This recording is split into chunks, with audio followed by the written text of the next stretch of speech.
जनाब, पहले हमने कहा था कि तब्दीली की हवाएं शुरू हैं। अब तब्दीली आ चुकी है। सुप्रीम कोर्ट ऑफ पाकिस्तान के चीफ जस्टिस आज याहिया अफरीदी ने हल्फ उठाया और एक बड़ी पुरवकार तकरीब थी। वो सारे जजेस जो काजी फायज़ ईसा के फुल कोर्ट रेफरेंस में शरीक नहीं थे, वो सारे के सारे वहाँ पर आए और जनाब याहिया अफरीदी पर उन्होंने मुकम्मल एतमाद का इज़हार किया। अब उसके बाद मैं आपको पूरी अब तफसील देता हूँ कि होने क्या जा रहा है। और नून लीग की तो पतलूनें गीली शुरू हो गई हैं होना। और आज राना सनाउल्लाह ने एक प्रेस कॉन्फ्रेंस के ज़रिए याहिया अफरीदी साहब को एक तरह से थ्रेट किया और 2000 माजी का किस्सा बयान किया कि बड़ी अच्छी हुकूमत थी और सब कुछ पता नहीं क्या चल रहा था। मैं तफसील से बताता हूँ राना सनाउल्लाह ने किस तरह थ्रेट किया, लेकिन उससे पहले जो इम्पोर्टेंट चीज़ें हैं वो मैं आपको बता दूँ। पहला खड़ाक जो किया ना याहिया अफरीदी साहब ने, वो ये कि उन्होंने फुल कोर्ट 28 तारीख को बुला लिया।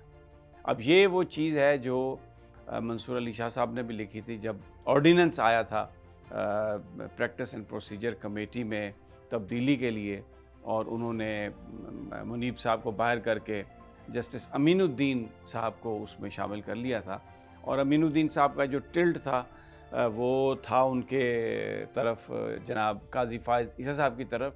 तो उस वक्त एक बात हुई थी कि प्रैक्टिस एंड प्रोसीजर कमेटी बनाई इसलिए गई थी कि एक फ़र्द वाहिद यानी चीफ जस्टिस के पास इख्तियारात ना हो।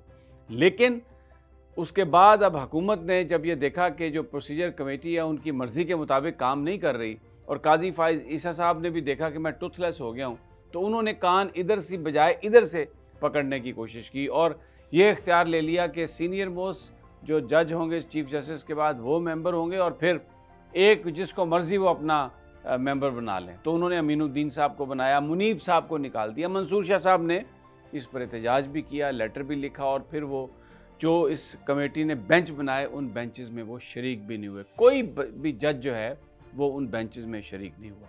तो अब जस्टिस याहिया अफरीदी ने सबसे पहले तो वो जो प्रैक्टिस एंड प्रोसीजर कमेटी है ना, उसका पोस्टमार्टम किया और उसमें उन्होंने जस्टिस मुनीब साहब को शामिल किया। इन्फॉर्मेशन मिली आपको, डेफिनेटली दिल चाह रहा होगा कि मज़ीद इसकी पूरी तफसीलात लें, तो बिल्कुल आपको तफसीलात देते हैं।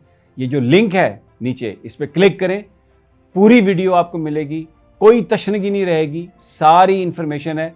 और अगर फिर भी आप कुछ सवाल हमसे करना चाहते हैं तो इनबॉक्स करें, नीचे हमें सवाल भेजें, उसका भी जवाब आपको देंगे।